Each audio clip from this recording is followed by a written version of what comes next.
साथियों नमस्ते, मैं हूं स्वामी आदित्य वैश्य और आप मिशन आर्यवर्त देख रहे हैं।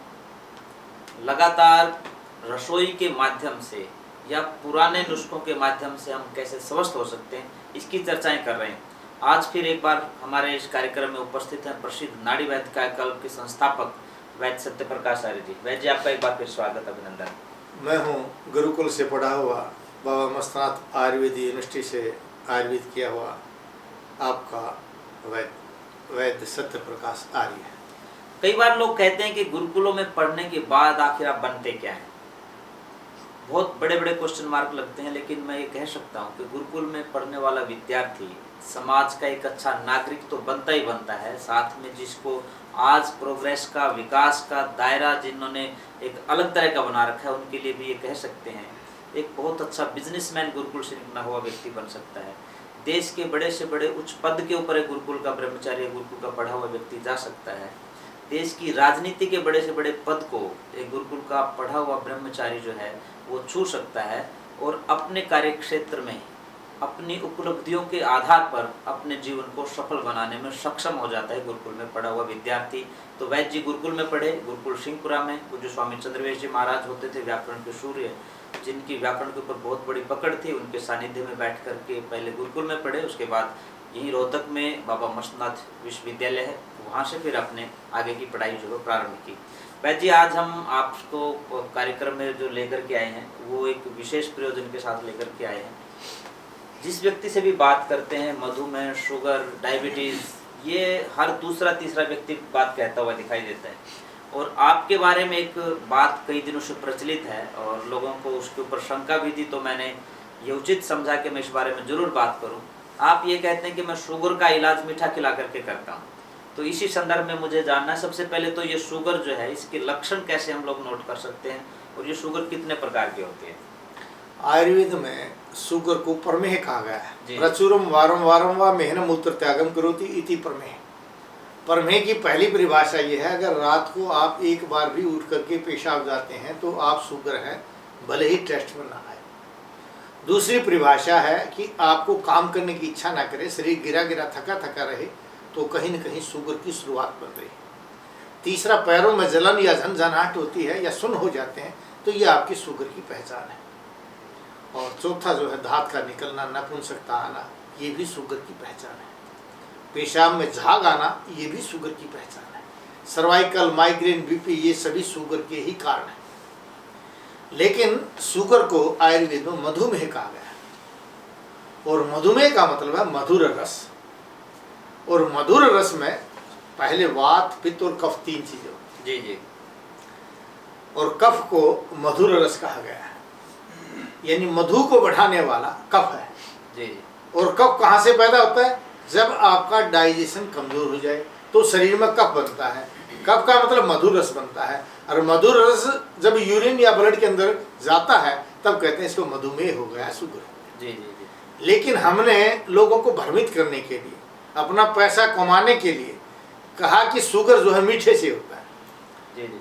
लेकिन आपने देखा होगा, और आयुर्वेद कहता है स्नेहन मधुरम आहारम अमृत तुल्यम वर्तते। जिस भोजन में घी होता है, मीठा होता है, उसको अमृत कहा गया। जी। और पहले जब हम ब्याह शादी में जाते थे तो क्योंकि हैवी डाइट खानी होती थी, पूरी वगैरह मिलती थी, तो पहले लड्डू खिलाते थे, यानी मीठा खिलाते थे। मीठा आपकी डाइजेशन पावर को बढ़ाता है, और जब मीठा खा करके आप कितना ही हैवी डाइट कर लीजिए, कभी कफ नहीं बनेगा। कफ नहीं बनेगा तो मधुर रस नहीं बढ़ेगा, और मधुर रस नहीं बढ़ेगा तो मधुमेह नहीं बनेगा, और मधुमेह को ही तो आप शुगर कह रहे हैं। तो कहाँ होगी बात कि आपका मीठे शुगर का कारण मीठा है? शुगर का कारण है कफ, और कफ का कारण है आंतों की कमजोरी। आंतों की कमजोरी या डाइजेशन सिस्टम का कमजोर होना शुगर है, मधुमेह है। इसलिए मैं अपने यहाँ लोगों को खूब मीठा खिला करके शुगर ठीक करता हूँ, क्योंकि डाइजेशन पावर बढ़ाता हूँ।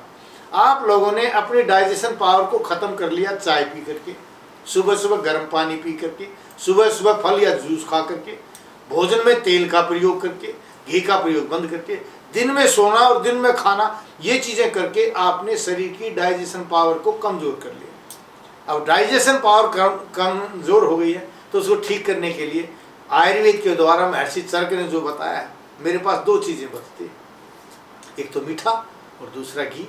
क्योंकि मीठा डाइजेशन पावर बढ़ाएगा, आपके कफ को बनना बंद करेगा। और घी घृतम अग्नि कर्म करोति, घी आपके शरीर की 13 प्रकार की अग्नियों को प्रज्वलित करता है। जब ये 13 प्रकार की अग्नि, जिसमें पहला काम है जठ अग्नि, जठ अग्नि कमजोर हो जाती है तो कफ का निर्माण होता है, और जब कफ का निर्माण होता है तो मधुर रस बढ़ता है, मधुर रस बढ़ता है तो उसका नाम है मधुमेह। तो मैं आपकी डाइजेशन पावर को बढ़ाता हूँ। दूसरा अग्नि, घी जो है अग्नि कर्म करता है, जठ अग्नि को तेज करेगा। फिर जो है पंचभूत अग्नि है, पृथ्वी जल तेज वायु आकाश, और 7 धातु अग्नि है, रस रक्त मांस मेद अस्थि मज्जा शुक्र। और जब सभी इनका अग्नि जो घी है इनका सही से पाचन कर देगा तो वो खाया हुआ घी शुगर तो नष्ट करेगा ही, आप में मोटापा नहीं आने देगा, आपकी नसों को ब्लॉक नहीं होने देगा, आप में डिप्रेशन नहीं आने देगा, आप में नपुंसकता नहीं आने देगा, आपकी हड्डियों को कमजोर नहीं होने देगा, आपके जोड़ों में दर्द नहीं होने देगा, आपको ना सर्वाइकल बनने देगा, ना माइग्रेन बनने देगा, क्योंकि ये सभी एक वायु की रुकावट है। शरीर के जिस अंग में जाके ये वायु रुक जाती है कच्चे रस के कारण या कफ के कारण, वही का रोग पैदा हो जाता है। पर आजकल डॉक्टर तो वैद्य जी ये कहते हैं कि जैसे ही शुगर का थोड़ा सा मेंशन होता है तो तुरंत प्रभाव से उनके जो है मीठा कंप्लीट बंद करवा दिया जाता है। लेकिन मीठा तो बंद कर दिया और आपने भी कर दिया, गोलियां तो बंद नहीं हुई। एक दिन आप गोली बंद कर दीजिए, मीठा आपका बंद है, वो शुगर आपका फिर बढ़ रहा है। इसका मतलब शुगर का कारण मीठा तो नहीं था, मीठा होता तो मीठा बंद कर दिया, गोली भी बंद हो जानी चाहिए। मैं कहता हूँ आप मीठा खाइए, आपकी गोली बंद हो जाएगी, क्योंकि डाइजेशन पावर बढ़ेगी, आप ठीक हो जाएंगे। यही अंतर है कि वे लोग सिर्फ गिनती पर काम करते हैं, मीठे के साथ कड़वा मिला रहे हैं, इसलिए आपको दिखना बंद होगा, घुटने कमजोर हो गए, हजारों बीमारियां बन गई, बहुतों को तो अटैक आ गया, किसी की किडनी चली गई, और सभी शुगर में जो आपने मीठा बंद कर दिया उसके कारण हुआ। तो अब शुगर को खत्म करने के लिए या उससे बचने के लिए आप किन चीज़ों को महत्व देंगे? देखिए, अगर आपको इंसुलिन लगता है और बहुत जल्दी ठीक होना चाहते हैं तो आप 5 किलो गेहूँ, 2 किलो चना, 1 किलो जौ मिला लीजिए, मोटे आटे की रोटी बनाइए और सुबह 9 बजे से पहले भोजन कर लीजिए। और जल्दी ठीक होना है तो रात को सोते समय चना और मूंग की दाल, इसको उबाल करके इस दाल का प्रयोग कर लीजिए रात को। हाँ, रात को सोते हुए। हाँ, अच्छा ठीक है। और अच्छा घी डाल करके प्रयोग कीजिए। जिसको इंसुलिन लगता है प्रयोग करके देखिए। भोजन के बीच में पानी पीजिए, अच्छा पानी पीना है। और सुबह सुबह जो आजकल पेस्ट आ रही है, नहीं सब में मीठा है, वो आपको शुगर बना रहा है। जो मीठा है ये सैक्रिन है, जो आपकी जीवा के द्वारा तुरंत हो जाता है। लोग कहते हैं जी इससे क्या फर्क पड़ता है, ये अटैक की गोली आती है, डॉक्टर कहता है जीभ के नीचे रख ले आपको अटैक नहीं आएगा।